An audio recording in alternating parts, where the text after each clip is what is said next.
Oh man. Let's get this thing.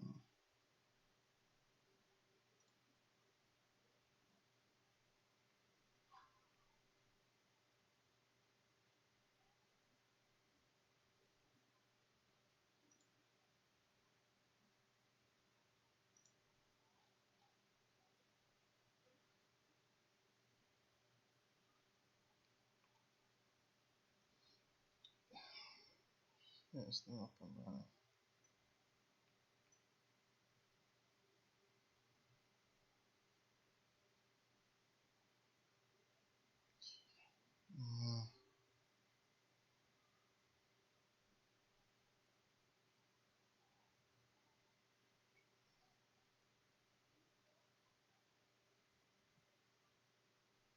So like, I'm just trying to get this thing broadcast.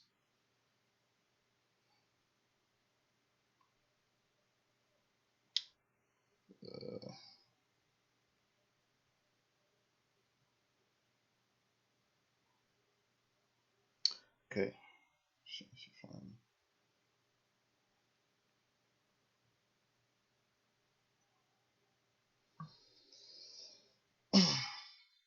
Alright, that should be fine. Alright, Shalom. Shalom. Can a brother let me know if the audio's coming through nice and clear?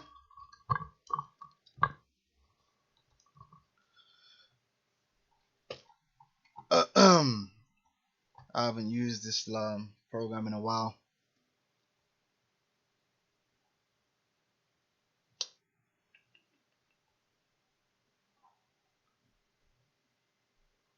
Is the audio coming through clear, Arkham?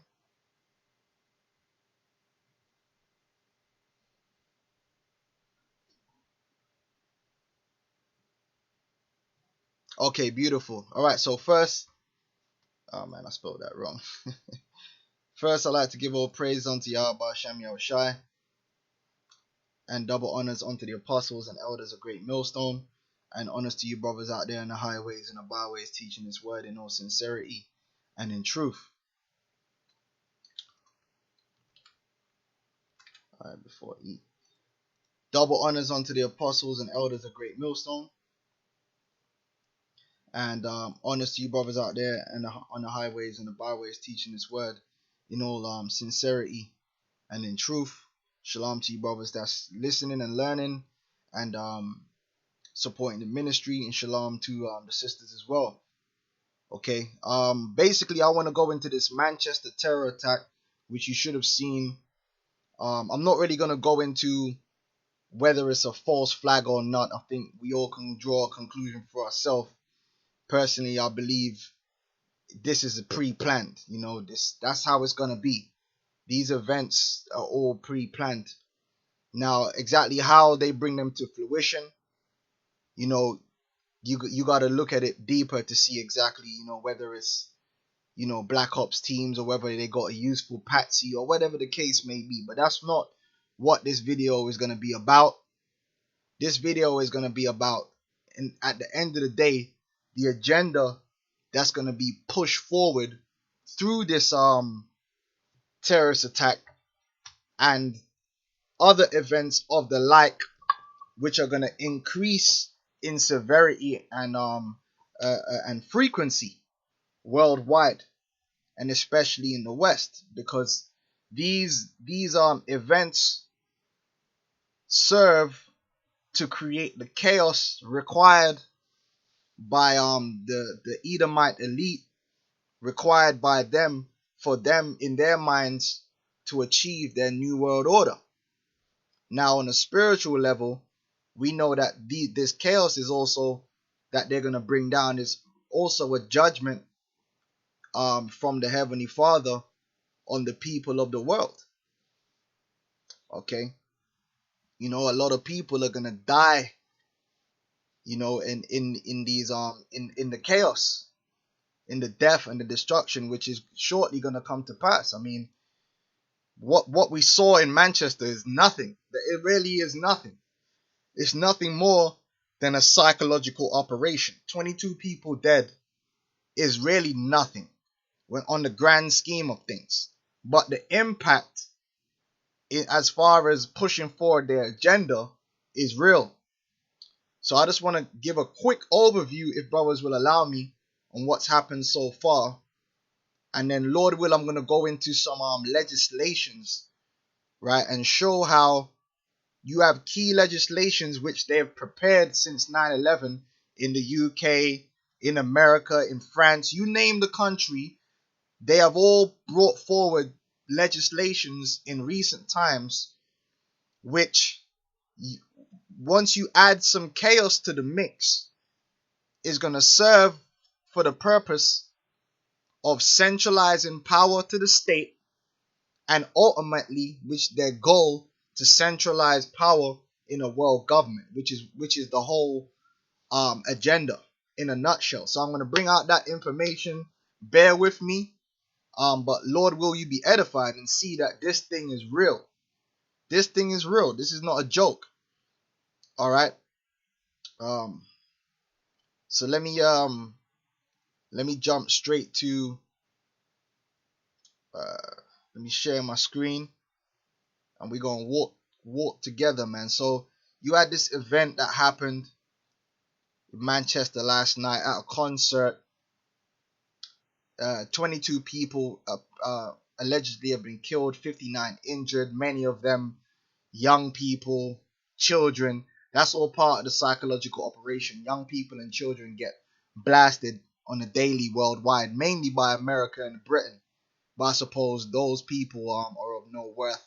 Only these British citizens are of any worth. They're the only innocent ones on the planet that can be killed, so-called innocent. All right, but they can show Iraq getting blown to hell on TV live, and I mean that's not a callous and cowardly act, but it is what it is. They use these words. Callous seems to be the buzzword of the day. Callous, cowardly, whatever the case may be. They mentioned the disruption to infrastructure, which is key, because that's one of the definitions of terrorism. It disrupts infrastructure, and so forth. In the Manchester, which is pretty much, they say Birmingham is the second city of England, but some people would argue that Manchester is the second city of England in reality. But technically Birmingham is the second city, but Manchester is a major city. Here you got the Etihad Stadium, Manchester City Stadium. You also got Manchester United, two major football clubs there. All right. It says that if the bombing is confirmed to be a terrorist attack, because they're still trying to confirm it, they're still so-called investigating. All right, which they're the damage psychologically has already been done. Everyone's already assumed that anyway.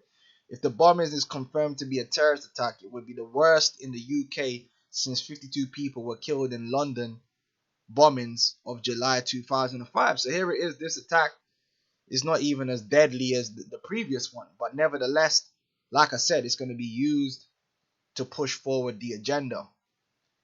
All right. Now I wanted to bring this article out real quick.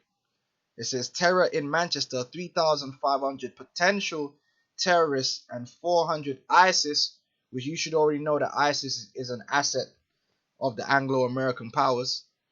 Okay. ISIS fighters back from Syria in the UK. It says the number of potential terrorists being watched in the UK at the time of the Manchester bombing has swelled to nearly 3,500.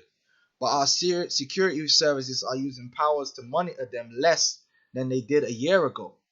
So the security service they're not using their powers which they have liberally as they should.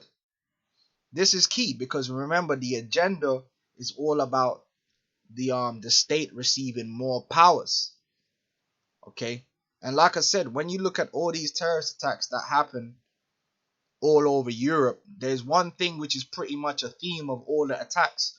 The person who committed the attack, which in this case this guy was Libyan, were always on a terror watch list. But yet they were still able to carry out an attack. So again, that's problem, reaction, solution. And it's my belief that the solution to that issue will ultimately be that all terror suspects will eventually have to be chipped. which I've done other videos on that. You can check it out.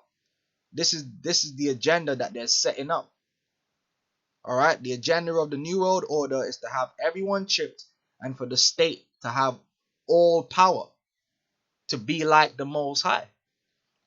Okay, so with that being said, I want to get a scripture, that one of my favorite scriptures to bring out, because when you see these events happening, you should see these events as a great sword being prepared. These legislations, these events, they're all leading up to the day when the state is going to use their powers on you, the people.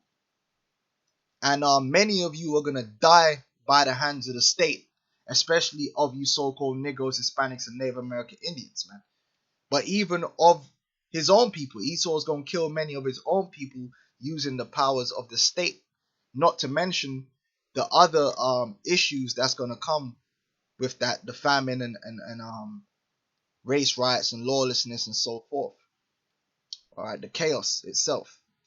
Now Ezekiel 21:9 says, Son of man, prophesy and say, Thus saith the Lord. Say, a sword is sharpened and is also furbished. Now that sword represents Esau's power structure, man. His military, his martial law troops, his police, their legislation, even the legislations they pass is part of them sharpening the sword. In America, you got the NDAA, okay, and the Patriot Act. In England, you got the Civil Contingencies Act of 2004, and also the Terrorism Act of 2000, which has been amended after that too, I believe.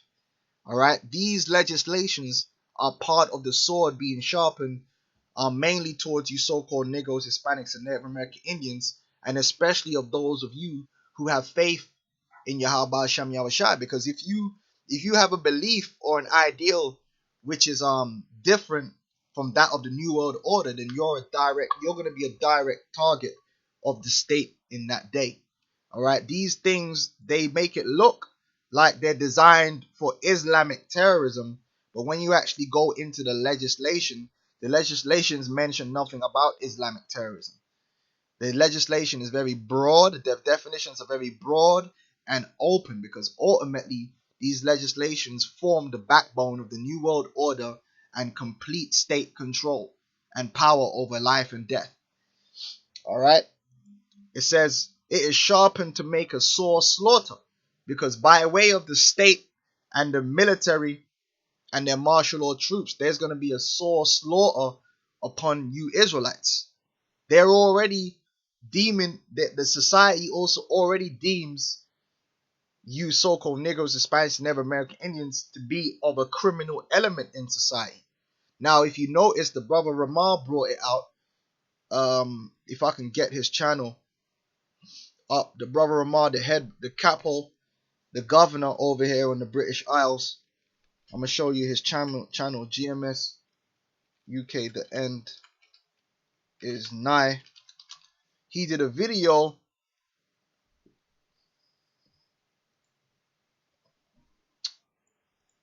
Salakia, where he was showing how they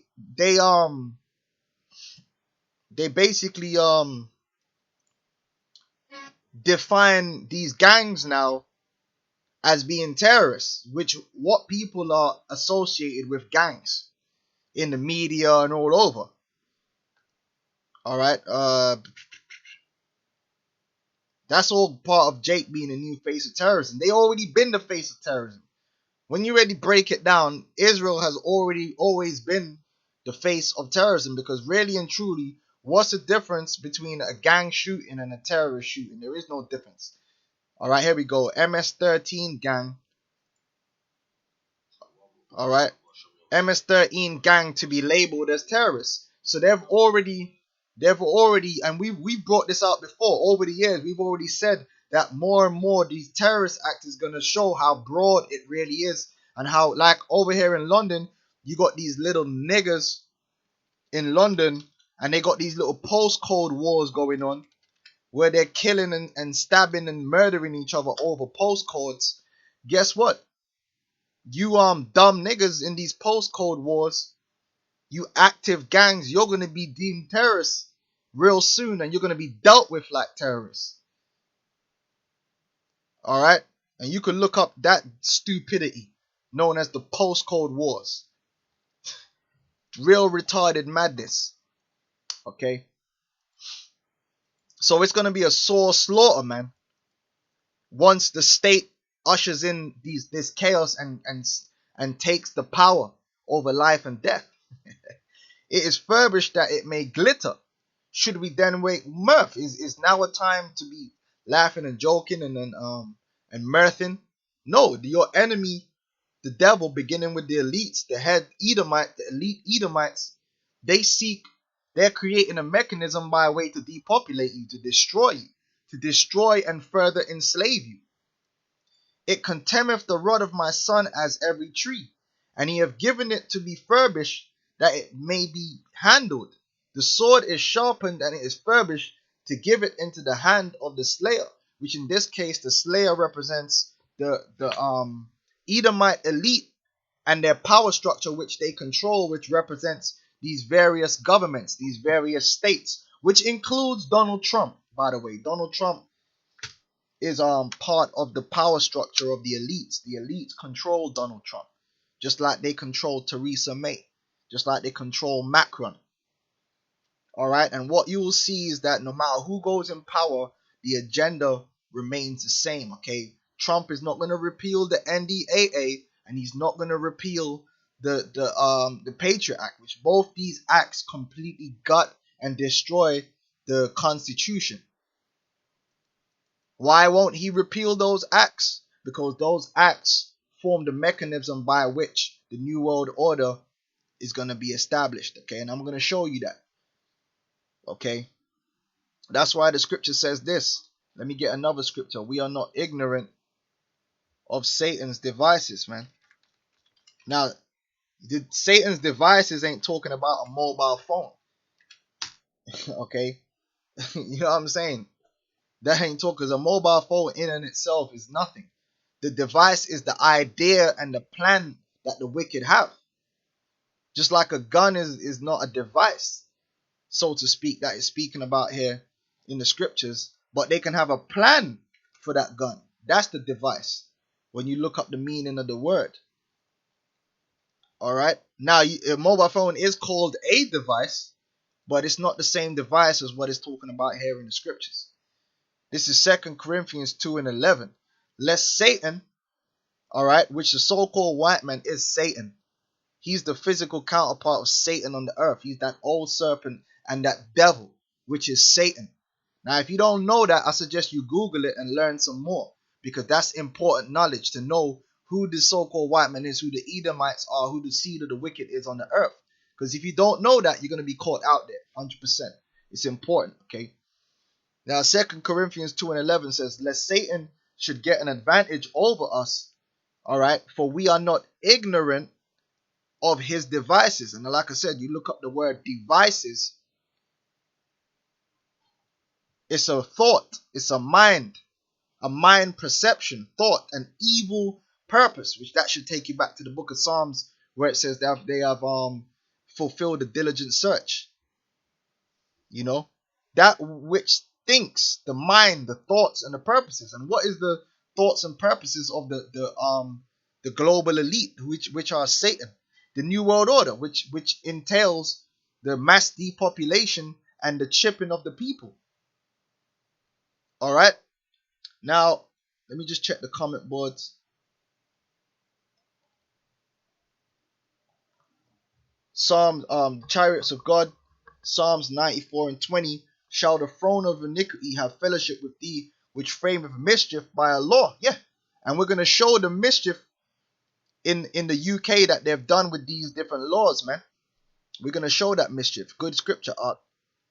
Alright, it's mischief, but people think that they're setting up these laws to protect them. It's got nothing to do with protecting you, you morons. If you really think that these elites and the gremlins like Theresa May, the heartless demonic entities, because that's the only way you get up there. In order for you to get up in the power structure, alright, to be of what's known as the specialized class, as Noam Chomsky describes them. You have to serve the elites, meaning you got to be a bloodthirsty, heartless, cold-hearted demon. So them people don't care about blood being shed. Give me a break. Give me a break. All right. So let's get this information. Let's get this work. Let's start with the Civil Contingencies Act 2004. Have I got the Terrorist Act? Let me get that up as well. That's why we're not ignorant to these things. So the average so-called Negro in the UK has no idea what the Terrorism Act is and how it will affect them and what was the purpose of the act. Just like the average Negro in America does not even know what the NDAA is, and they do not know really what the Patriot Act is and how these things pertain to them. They don't know nothing about the FEMA executive orders and how they pertain to them and how these powers are going to be used against them in due time when the right amount of chaos and emergency is declared. All right, so you got the Terrorism Act 2000. I'm going to read just basically what these acts are, and then we're going to get a little bit of detail. All right, now the Terrorism Act 2000, which, when was 9/11?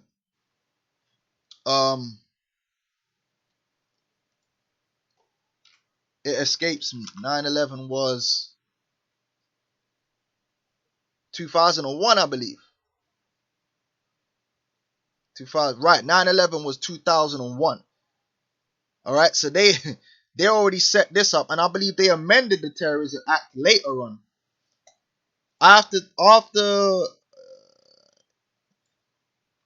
Right, they've amended it since. They've amended the Terrorism Act since 9/11 because all these different countries use 9/11 to update their legislation further towards their goals. Okay, but we're dealing with the Terrorism Act 2000. There's more recent ones. I just want to read the basics of what it is because this is the new term.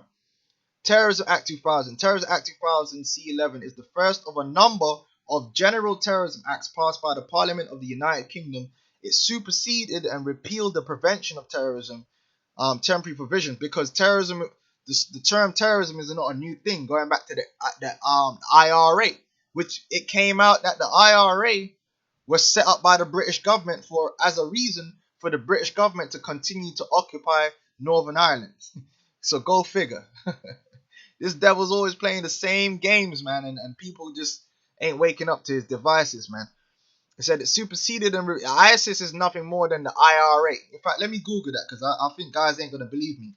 IRA funded by UK government. It was declassified.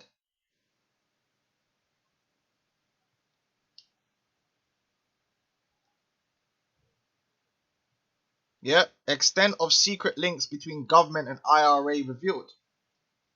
Lord stunned by Tory pairs IRA funding claim.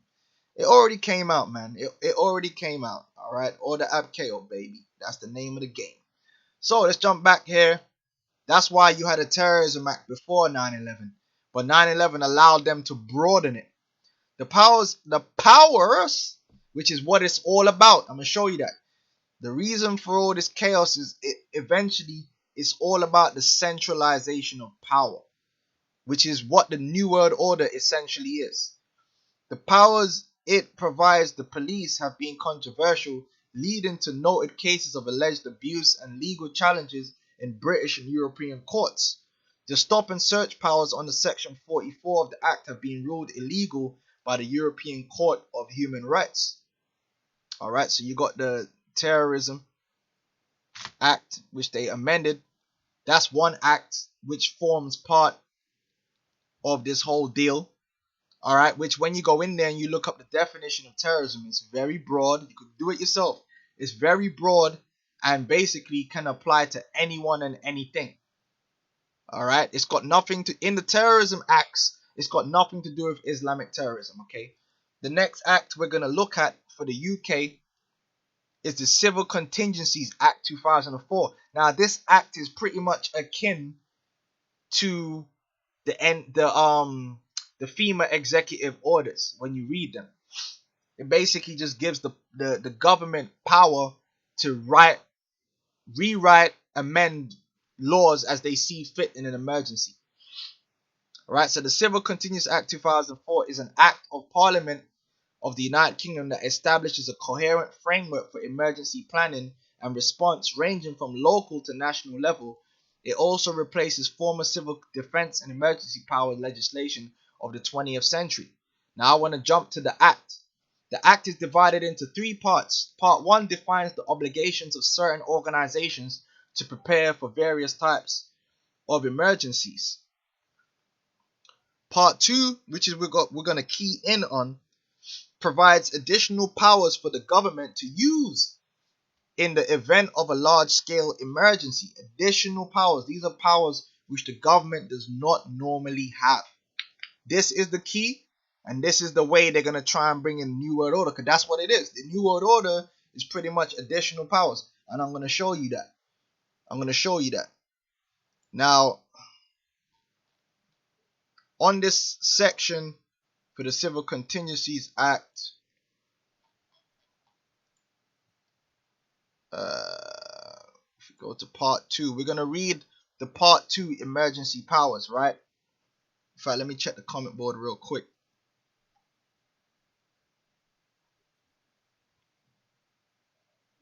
Yeah, that's the scripture I was talking about. Psalm 64:6. They search out iniquities. They accomplish a diligent search. Both the inward thought of every one of them and the heart is deep. Yeah, Satan and their devices. That's that scripture. Psalms 37:7. Rest in the Lord. And that's the whole thing. We're supposed to, even though we know these things and we see it, we're supposed to rest in Yahweh, because Yahweh Shai is going to deliver us from this man's devices, man. And wait patiently for him. Fret not thyself because of him who prospereth in his way. Meaning we're not supposed to lose our minds and bug out. You got a lot of these, they bug out because they just think that Esau's all powerful and he's going to have his own way. No, he's going to have his own way to a point. But the Lord ultimately, he's going to cast their counsel headlong, and the Lord's going to have his way, which is the salvation of the elect, because of the man who bringeth wicked devices to pass. All right, good scriptures, brothers. Tawada. So let's jump back over here. You know, hopefully brothers are being edified. The second part of the act provides that temporary emergency temporary. You know, they use these words because it makes it sound reasonable, but it's not gonna be temporary. All right. When Caesar, that's why you gotta learn history. Whenever a dictator took power, it was always meant to be temporary. That's how you get your foot in the door. Yeah, oh no, it's just gonna be temporary. It's like when you're trying to deal with a woman and you know you're trying to coerce sex out of her. You know, oh, I just want to touch it. You don't just want to touch it, you want to pop it. But then she lets you touch it. Then you slip your finger in there, and then before you know it, it is what it is. Because that was the end goal, but you got your foot in the door. You know, oh, it's just temporary. You know, it's just temporary. You know, just 2 minutes. Then it ends up, you know what it is. The second part of the act provides that temporary emergency regulations are normally made by the Queen through order in council or by a minister of the crown if arrangements for an order in the council would not be possible without serious delay. Such regulations are limited. There you go again. Make it sound reasonable. Make it sound, oh, okay, you know, well, we're going to give you unlimited power, but, you know, just for 30 days. Okay, such regulations are limited in duration to 30 days. Like I said, Caesar, that was the point I wanted to make. Caesar, when he took power of being a dictator, let's see if we can bring that up real quick, man. We live. Sometimes you got to do that. Caesar took power through War Powers Act. Let's see if we can bring that up. Julius, oh man, spelling is terrible. Salakia. Julius Caesar. Oh, come on, man. I think that's how you spell Caesar. I could be wrong.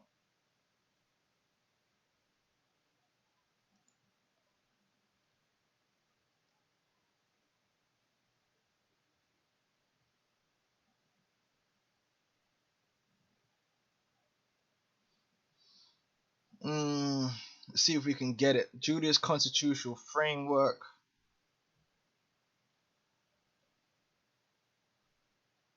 There we go. Caesar wanted to create a strong central government. Okay.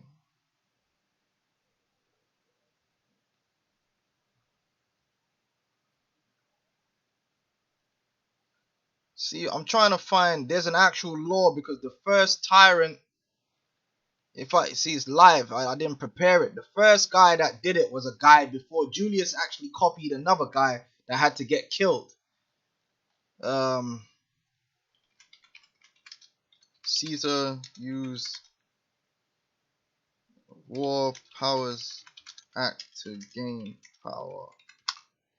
Pretty much, that's how you know America is Rome all over again, because the same legislations are now in today's Rome.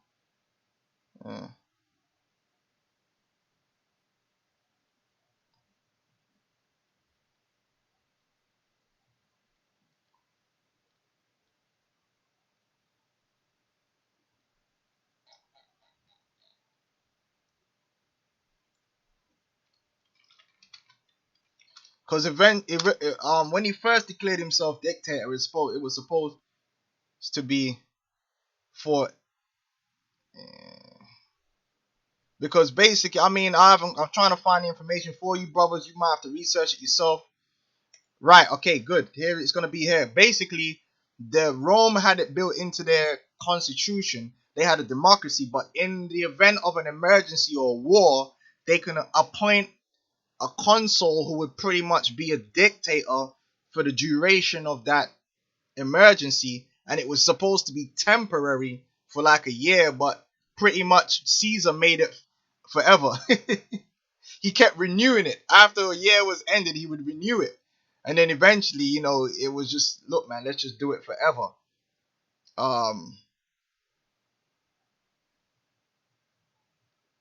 Origin. See if we could get it real quick. I mean, we're segueing, but it's important to know these history.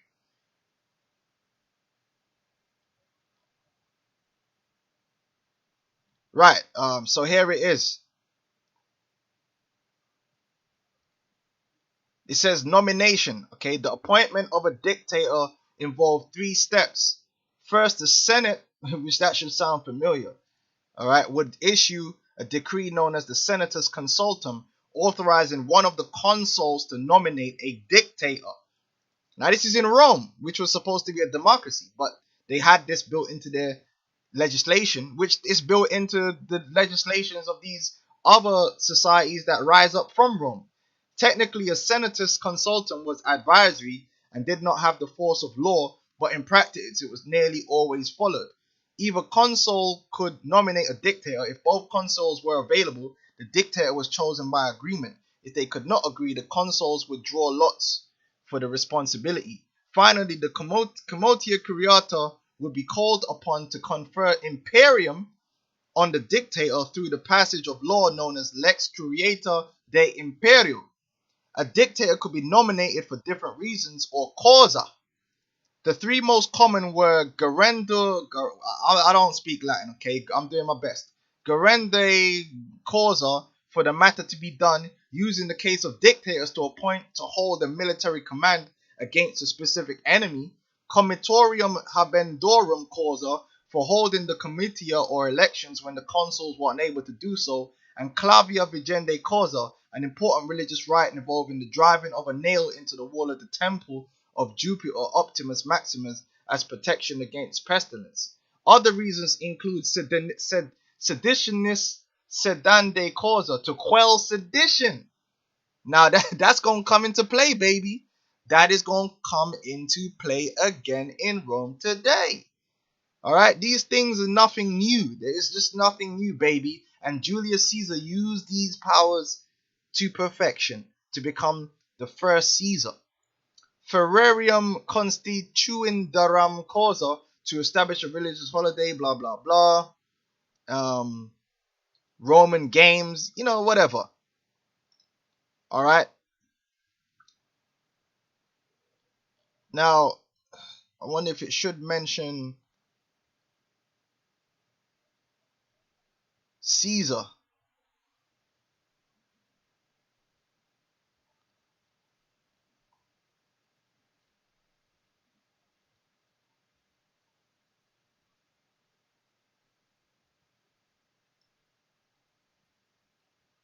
Yep, see, it mentioned Caesar.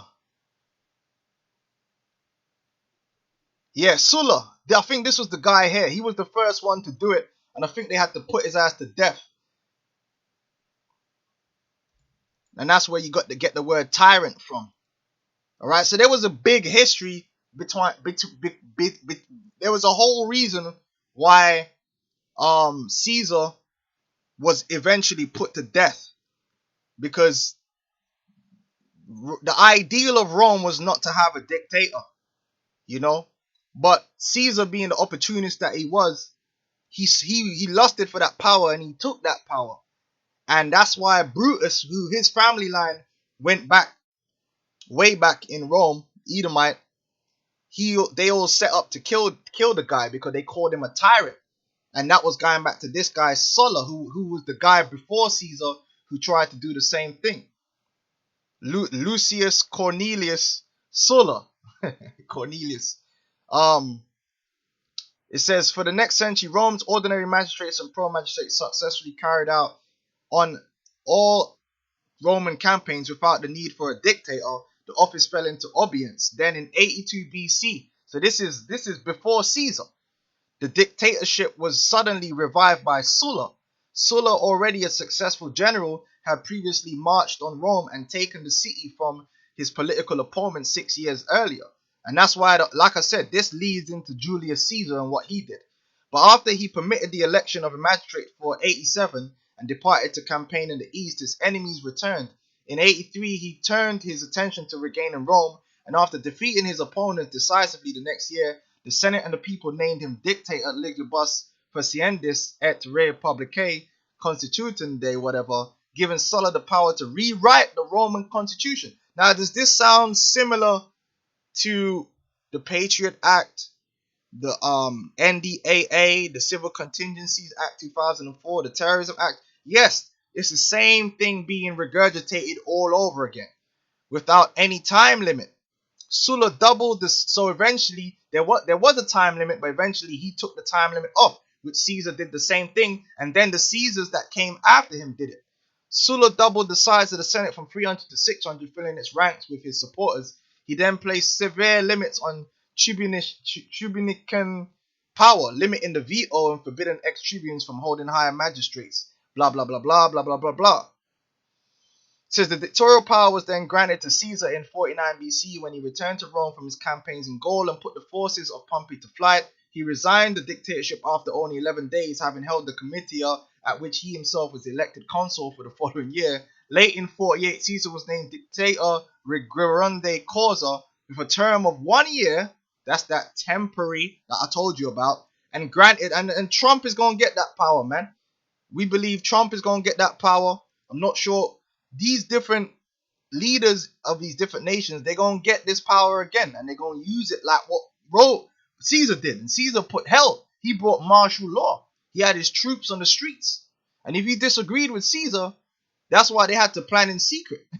You got X'd out. And granted the tribunician whatever power for an indefinite period. He saw to the impeachment of 2 tribunes who had tried to obstruct him, and having been granted censorial powers, he filled the depleted numbers of the Senate with his supporters, raising the number of senators to 900. In 47, he was named dictator for a term of 10 years, shortly before his assassination in BC 44, because like I said, you had Romans who basically didn't like the idea of that Rome was becoming a dictatorship, man, because it goes back to an old Roman ideal of democracy. Caesar was named Dictator Perpetuo Republicae Constitutandi, whatever, and given the power to appoint magistrates at will, which that basically means dictator for life. So I just wanted to give you that brief history to show you that what I'm bringing out about the Civil Contingencies Act, the FEMA, like executive orders, the fact that the American president is passing executive orders shows that they've already taken the status of being a Caesar and a dictator. What the hell do you think an executive order is? That's not constitutional. That's not democratic. Man, hey, you people are going to learn the hard way when this shit really hits the fan. What it's really all about. Okay, let me hit the comment boards, then we're going to continue with these emergency powers. Um, let's get some of these scriptures out. Yeah. This is Isaiah 32 and 22. For the Lord is our judge, the Lord is our lawgiver, and the Lord is our king. He will save us. Beautiful. That's what it's all about. We know the devil, but we don't fear the devil. We fear Yahweh Hashem Yahushai, man, and we trust in him, as it is written, from him to the Lord beginneth the issues from death. Which, when you look up that word issues, it means salvation. You know, the issues from death. The Lord, salvation coming from the Lord. In fact, we ain't got to get it. You can look it up. Let's get these scriptures out. Ecclesiastes 1 and 9. The thing that hath been is that which shall be, and that which is done is that which shall be done. And there is no new thing under the sun. Yeah, the same legislations are being used again to create modern day Caesars, to centralize power. Absolutism. Ecclesiastes 1 and 10. Is there anything whereof it may be said, see, this is new, it hath been already of old time, which was before us. And like the brother said with the sedition, 2 Esdras 15 and 14, for there shall be sedition among men. Yeah, especially when them bank accounts get emptied, there's going to be a lot of angry people. And guess what? You're going to be deemed, if you protest, you're going to be deemed a terrorist, man. And you'll be like, what the hell? They're shooting at us. We're not terrorists. The Muslims are terrorists. No, actually, according to the Terrorism Act, you are a terrorist. It's got nothing to do with Islam. And invading one another, they shall not regard their kings nor princes, and the course of their action shall stand in their power. Okay, so that's verse 16. Alright, so let's carry on, brother. Sorry for the segue, but I thought that was good history to get an understanding of how these legislations play out, man, in the real world. Because Jake don't like dealing with legislations, man. They don't understand. There's a reason. So let's jump back into the Emergency Powers Act. So Hitler used the same thing. Okay, it's nothing new. It's nothing new. All that ABKO is nothing new. Okay. Let's carry on. So that 30 days. Look, man. Like I said, Caesar was meant to be in power according to legislation for a year. Look, man. They can change that. Okay. In the midst of an emergency, you can do whatever the hell you want, unless Parliament votes to extend this period before it expires. The only primary legislation which may not be amended by emergency regulations is the Human Rights Act 1998 and Part 2 of the Civil Contingence Act itself. There was an attempt by conservative and liberal Democrat pairs to add a number of key constitutional laws, which a lot of people in the UK, if you was to go on the street and say, what are your constitutional rights? They think a constitution is... Look, America got the idea of having a constitution from Britain. The Magna Carta, all that. The average UK citizen does not know what the Magna Carta is. I didn't know. They don't teach you about the Magna Carta in school. They don't teach you about the British Constitution in school. Britain is through. Basically, it doesn't exist because who knows about it? The Magna Carta is in a museum somewhere, man. I don't even know what museum. Where is the Magna Carta? Where is the Magna Carta? Where is it, man? Where is it, man? Yeah. Okay, 4 copies still survive. 1 in Lincoln Cathedral, 1 in... They're all in a bunch of churches. 2 in the British Library. Like, who fucking knows, man? No one knows what the hell that shit is, man. Ignorance, man. Oh, boy. This place is crazy. They don't even teach you about this in school. Just imagine that. Alright, so... they wanted to add a number of the key constitutional laws, which they were playing the role of the opposition. But now the conservatives and the liberal Democrats came into power. Did they add these on? No, they didn't. They were doing this because Labour was in power at the time. So they were playing the role of the opposition. But then when they got into power, did they do it? No. They continued the same agenda. That's how it works. It's a game.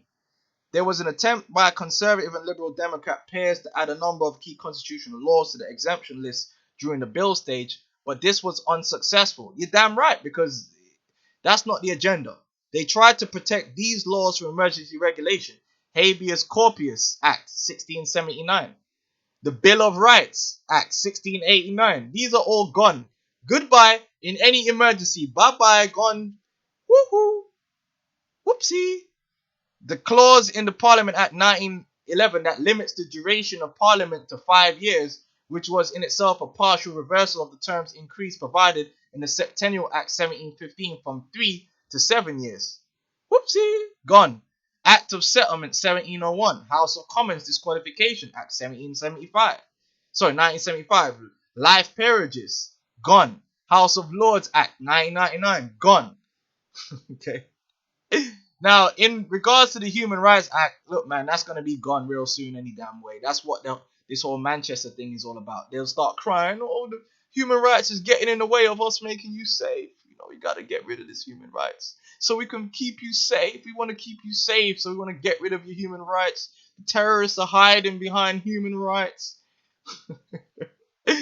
Oh, boy, Esau, man, he's a real piece of shit, man. Now, if you go to the Human Rights Act 1998 on Wikipedia, there's a section called criticism, okay? Terrorism-related complaints. Let's get rid of this, man. This doesn't need to be here. Senior Labour politicians have criticized the Human Rights Act and the willingness of the judiciary to invoke declarations on incompatibility against terrorism legislation. All right. Baron Reid argued that Human Rights Act was hampering the fight against global problems, called for global solutions, New World Order, okay, global terrorism in regard to controversial control orders. There is a very serious threat. I am the first to admit that the means we have, which more people die from abortion than from terrorist attacks. So if anything's a serious threat, I think abortion is. But, you know, that's just me. There is a very serious threat, and I am the first to admit that the means we have of fighting it are so inadequate that we are fighting with one arm tied behind our backs. So I hope when we bring forward proposals in the next few weeks that we will have a little less party politics and a little more support for national security. And what do you see happening whenever you have these attacks? All the different political parties come out fighting to say how tough they're going to be and how much they're going to increase national security and take away more of your rights. It gives them the cover they need to push forward their agenda. You cold turkey looking bitch. Okay? Alright?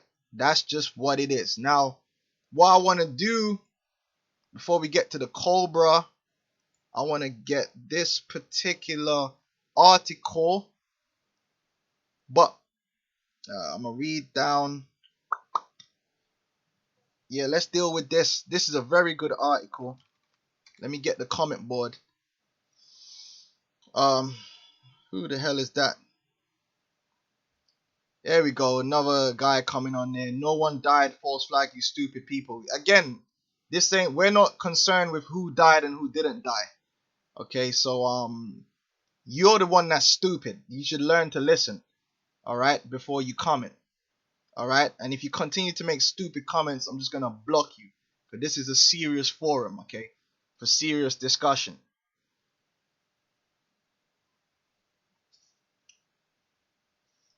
Yeah, man. Yeah, so yeah, that's how it is, man. 30 crackers die, and it's that, you know, it's the most horrible event that ever happened in the history of mankind, and whoever is responsible needs to be burned. Them and their family, you know, that's the sentiment, man. But when Esau's doing it, you know, it's sweep it under the rug time, right? Anyway, let's jump back to the proper information. Now, let me read through this for you, Arkin, man. Blair's Enabling Act. All right. What is the rationale for the proposed civil contingency bill? Because this came out in 2004, which was 3 years after 9/11. To modernize the framework for handling civil emergencies in the Civil Defense and Emergency Powers Act. Yeah, what? Wrong. It's to forward the agenda of the New World Order. That's the correct answer. Under what circumstances can the government act? Well, that's easy. In order for them to achieve the goal which Civil Contingencies Bill brings, which is centralized power of the state, they need the KO, baby. They need the chaos, baby. In order to get the order they want, they need that chaos, baby. Let me show you it. They need that chaos, baby. And more chaos is coming. It's going to become more frequent. It's going to get worse. This is nothing. Alright, to bring in that new world order, they're going to need a lot of chaos, baby.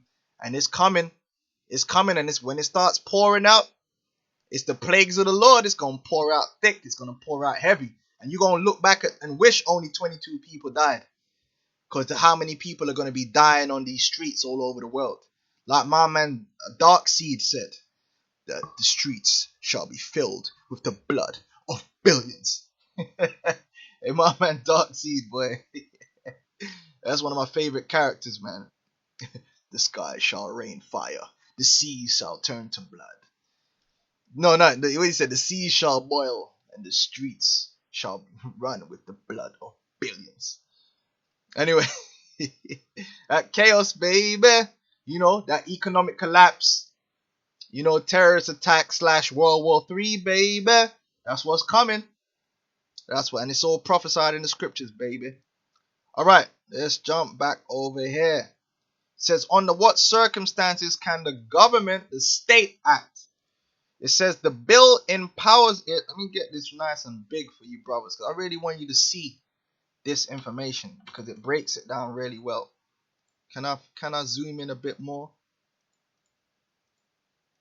Good, beautiful.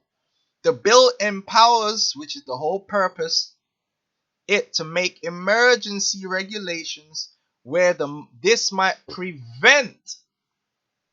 Okay, think pre-crime. Think eugenics.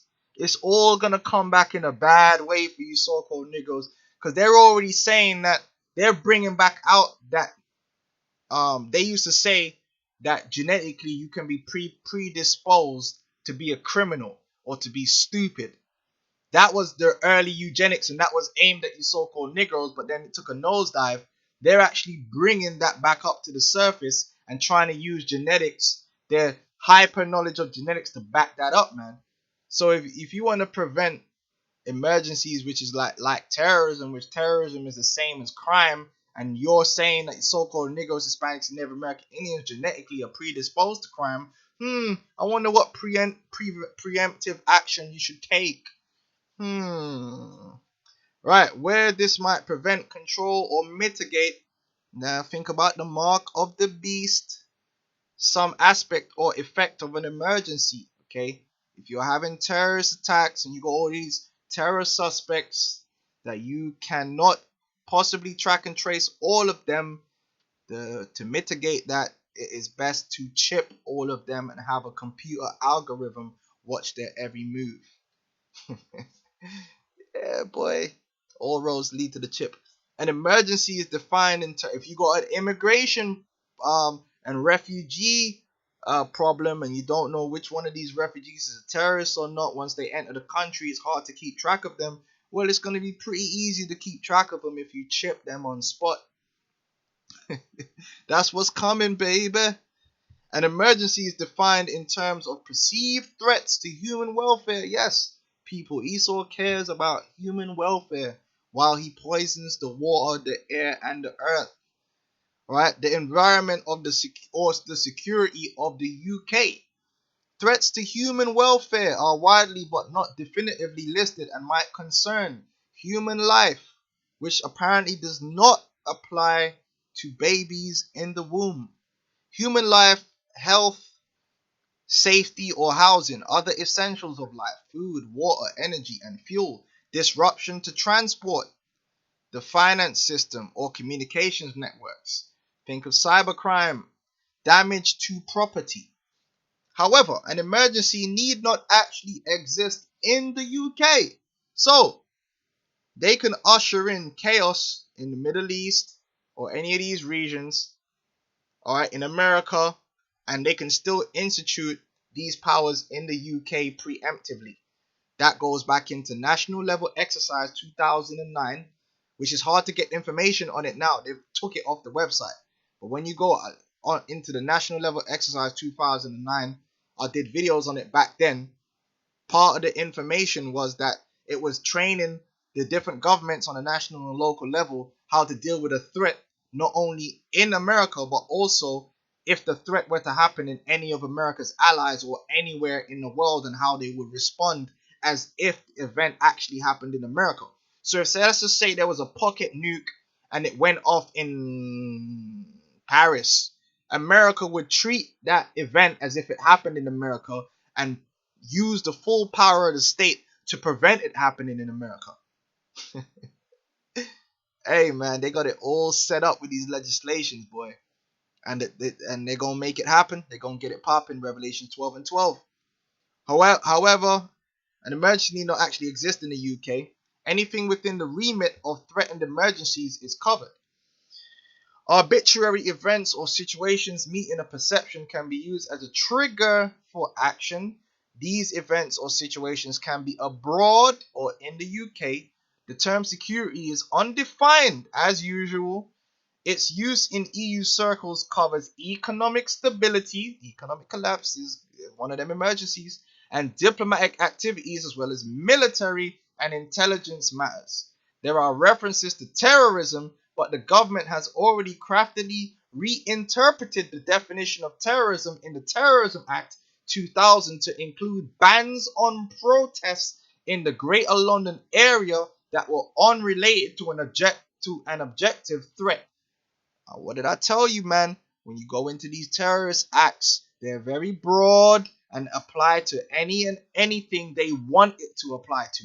It ain't about Islamic terrorism. And yes, it will apply to the Hebrew Israelites. It will apply to anyone who is deemed a threat or is deemed surplus to requirements of the New World Order. You will be a terrorist. If you do not receive the mark of the beast, which is the chip, you will be deemed a terrorist. Oh, I don't want to take the chip.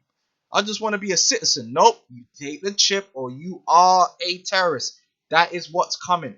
Let's get Revelation 13.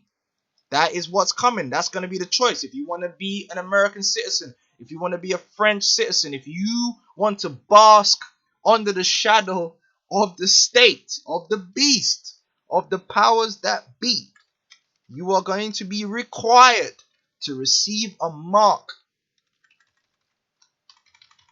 in your hand or in your forehead, which is the implantable RFID chip, which allow the government to implant you into their digital system of control. Revelation 13. All right. While I'm getting that, let me quickly check the comment boards.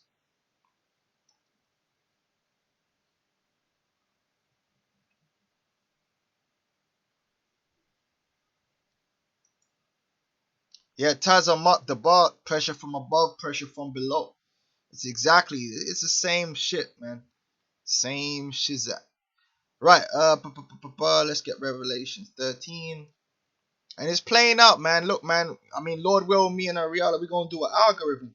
All the different crises that are appearing today and are being prepared for the horizon, the ultimate solution to these crises is state control and the issuance of the mark of the beast.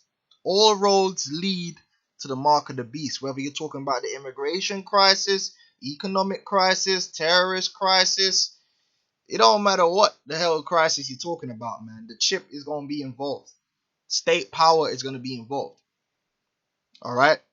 Revelations, even this whole pedophile thing that they're saying in Philippines, they can use a chip for that. The internet, needing the chip to access the internet so you could be identified and everything can be controlled and traced. That's the internet too. They're already talking about a driver's license for the internet. Damn, did I do that video? We're gonna have to mention that in the algorithm. You brothers Google that driver's license for the internet. That vibration is already out there. Revelations 13 and 16, and he causeth every citizen, both small and great, rich and poor, free and bond, to receive a mark in their right hand or in their foreheads, and that no man might buy or sell. Okay, which buying and selling encompasses everything in this society. Everything in this society is quantified and has a price. Well, even if you're receiving it, you think it's for free. It's not free. The transaction has occurred. When you get food stamps and you go to the shop with them food stamps and you have a voucher, you still paid for it. You paid for it using a voucher. You still bought it, even though you got it for free. All right? It's all transactions. Save he that had the mark or the name of the beast or the number of his name. So let's jump back into this article because we still need to get to how it is linked in with the New World Order, right? It says, the pretext for action is that existing legislation will not be sufficient. Overall, this is very loose. What type of regulations can government ministers make? The bill provides for emergency regulations that may do anything that could be done by an act of parliament or use of the royal prerogative. They can be made either by Privy Council or by individual senior government ministers in the case of urgency. Quick, we got to do this. Quick. This feature essentially considers regulations that might be made by ministers outside the structure of parliamentary procedure. Man. See Julius Caesar, baby. Ministers are empowered to make virtually whatever regulations they want. Let me read it again. Ministers are empowered to make virtually whatever regulations they want. The categories in the bill are just some examples. In fact, the government can disapply or modify, i.e. repeal, amend, or suspend virtually any enactment, act of parliament, even constitutional legislation such as the Bill of Rights and the Magna Carta. Regulations may confer powers to any specified individual as this is key officials. Yeah, they can create the judges. There was an era of chaos, so we created the judges. Judge, jury, and executioner. Hey, it's coming, baby. Alright, I want to get this article on the New World Order. Right, let me hit the comment board real quick. GMS Salvation of Death. There's going to be a long line of people getting that chip when there is no food. Yeah, they're going to get hungry and they're going, where FEMA at? All over the world. RT News, island lockdown. Jury declares martial law on Mindanao over ISIS-linked onslaught. Yeah, why not? That's what these people lust for, power. And they'll use whatever excuse they need necessary. Isaiah 30:7, for the Egyptians shall help in vain and to no purpose. Therefore have I cried concerning this. Their strength is to sit still. That's a heavy scripture right there, baby. Right, so let's jump back into this. Now, check this out. And then you're going to see from this how these contingency powers line up perfectly with the objectives of the New World Order. The 1776 agenda of the New World Order, which ordered by a Rothschild, which they're the head family of Esau, of Edom, the Edomite elites, designed by a Jesuit, which is an order which is controlled by the Edomite elites. People will tell you the Jesuits control everything. No, the Jesuits is just another arm of the power elites. They're just an organization. But ultimately, it all goes back to families that control organizations. People control organizations. Organizations don't control the people in it. All right, the people in the organization control it. The elites control the Jesuits, MI6. They control all these societies, man, and they work together. In fact, many people they'll be interwoven in these different societies, man. There'll be Jesuits at the same time. There'll be Masons at the same time. There'll be MI5. It's all that bullshit. Now, it's just the history of the New World Order is beautifully made and laid out.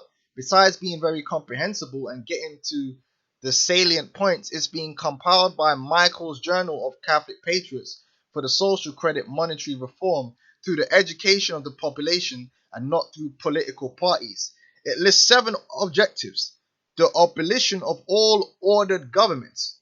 Okay, when you're destroying, basically democracy is going to be destroyed.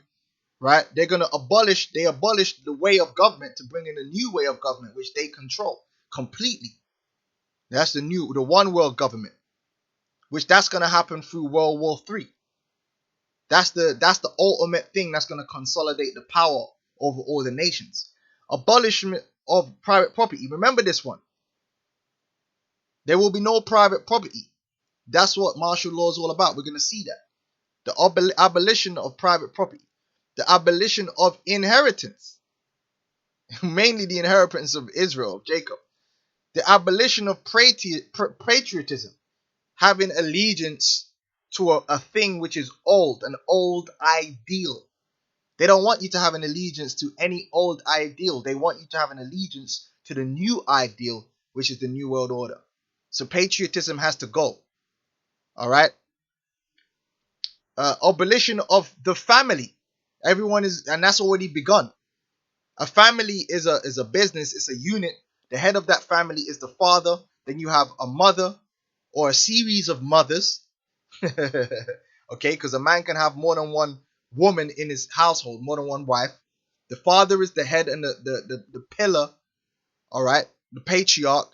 Then you have a series of mothers or one mother, and then you have the progeny. Okay, which consists of sons and daughters.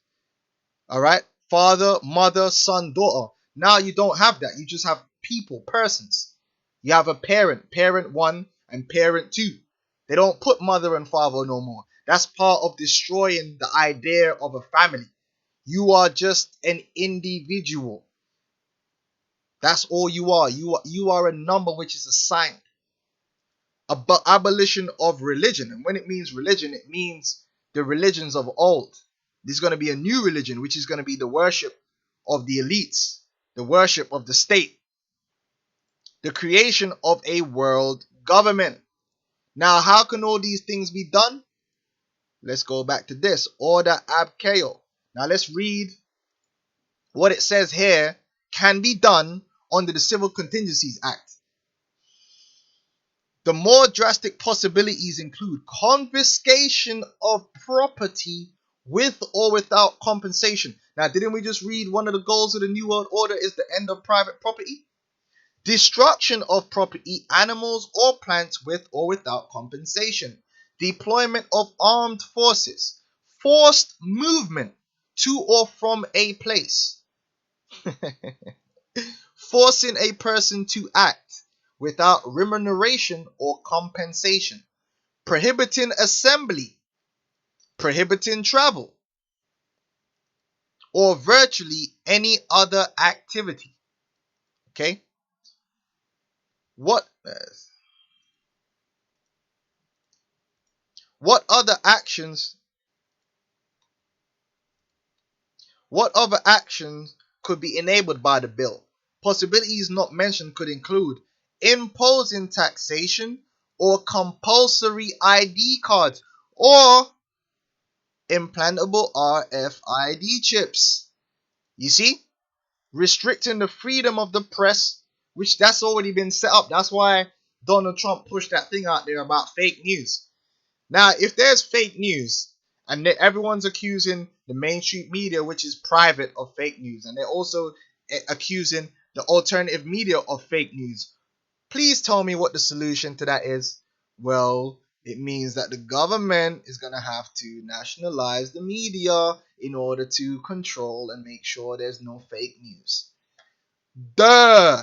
Problem, reaction, solution. And Alex Jones is helping with that. Okay. Banning a critical organization.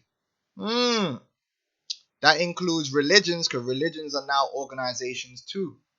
501c3.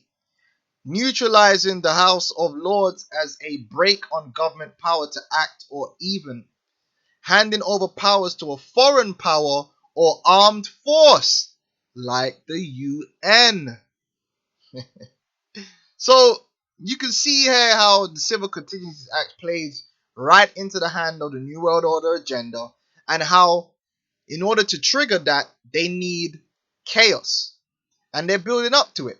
And like I said, this is nothing new. In America, they have the Patriot Act 1 and 2. Alright, the Patriot Act, same shit, different name. And also the NDAA, which allows them to disappear your ass without no explanation. National Defense Authorization Act. And they also have the FEMA Executive Orders, which is basically the New World Order, which are already in place and are waiting for the proper emergency to be enacted. And you can go and read through the FEMA emergency executive orders. Forbidden normally has it.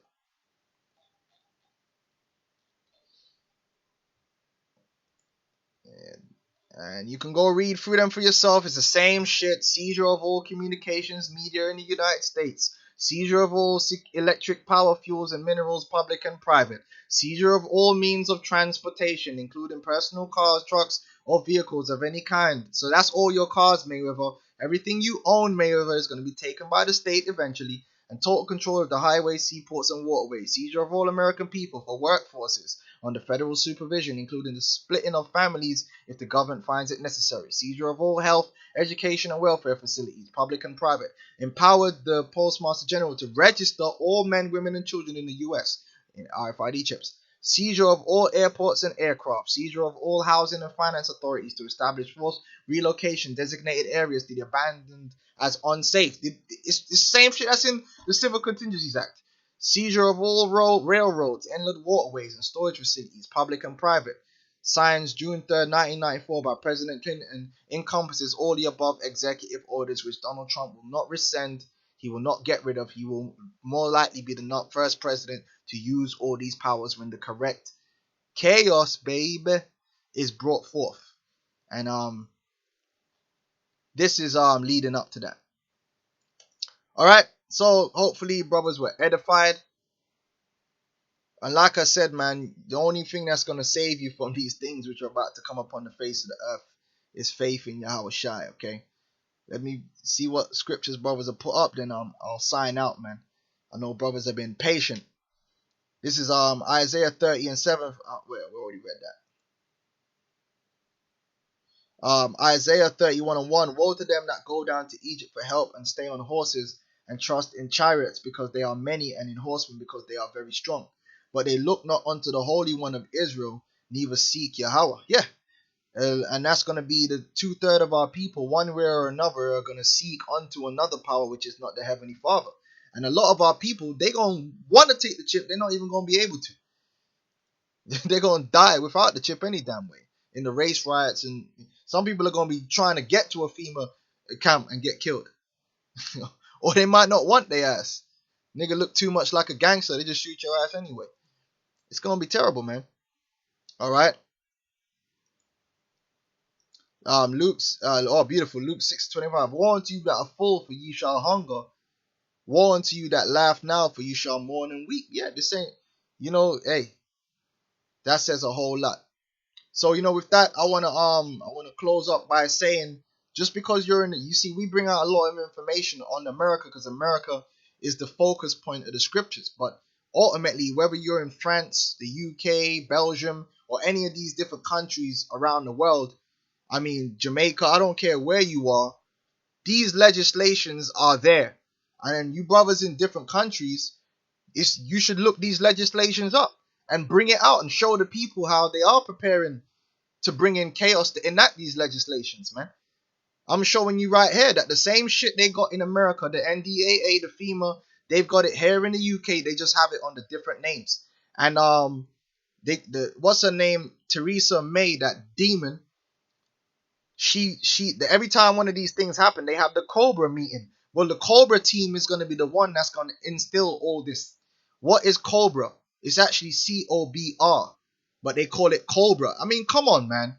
It's called Cobra, man, a vicious, poisonous snake, but it's there for your welfare. Come on. What is Cobra meeting? Theresa May to hold emergency security briefing in wake of Manchester terror attack. The Prime Minister is dealing with a second terrorist attack on British soil in just 2 months after a suicide bombing at an Ariana Grande concert in Manchester. And I believe she had one meeting this morning at 9 a.m. and she's going to have another meeting on the Cobra. And you know what they're going to be discussing? They're going to be discussing bringing forth the agenda of the New World Order through this Manchester terror attack. Simple as that. And you could go look up the Cabinet Office briefing room. This room is going to be where it all begins, baby. When they go for it, man. When they start sprinting towards that finish line. Revelation 12 and 12. So if that, I'm going to say shalom. Shalom to you brothers, man. Keep your eyes open. This world is trying to drag you down. You know, stay up, man. The light is with Yahushai. The light is in the word. You know, stay focused on that light.